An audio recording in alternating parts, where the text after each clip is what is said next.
தோல்வியின் மனப்பான்மை எடுத்து விடுங்க, பயத்தை எடுத்து விடுங்க. உங்க வாழ்க்கையில் இருக்கிற பிரச்சனைகளிலே நீங்கள் சோர்ந்து போகாதிருங்கள். காரணம் என்ன? உங்களுக்குள்ளே தேவ ராஜ்யம் இருக்கிறது. உங்களுக்குள்ளே ராஜா இருக்கிறார். அவர் ராஜாதி ராஜன், அவர் தேவாதி தேவன், அவர் உனக்குள்ளே வாசம் செய்கிற தெய்வம்.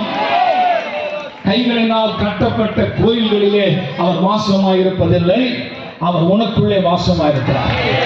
இந்த தேவன் யார்? சகலவற்றையும் படைத்தவர், சர்வ சிருஷ்டிக்கும் எஜமான். அவர் இந்த உலகத்தை சர்வத்தையும் படைத்தவர். அவர் இந்த உலகத்திலே நமக்காக மனிதனாக அவதரித்து இந்த உலகத்திலே நம்மை போலவே மனுஷனாக பிறந்து நம்முடைய பாவங்களை அவர் தாமே தமது சரீரத்தில் சுமந்தார்.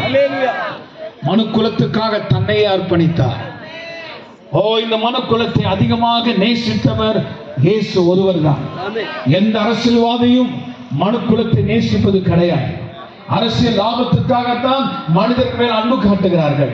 ஆனால் இயேசுவோ அவர் மனிதர்கள் மேல் காட்டின அன்புக்காகவே தன்னையே அர்ப்பணித்தார். ஹல்லேலூயா! அதுதான் உண்மையான அன்பு. அந்த அன்பு தான் அகாப்பே அன்பு என்று சொல்லப்படுகிறது.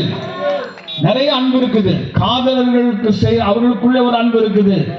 ஒரு கணவன் மனைவிக்குள்ள ஒரு அன்பு இருக்கிறது.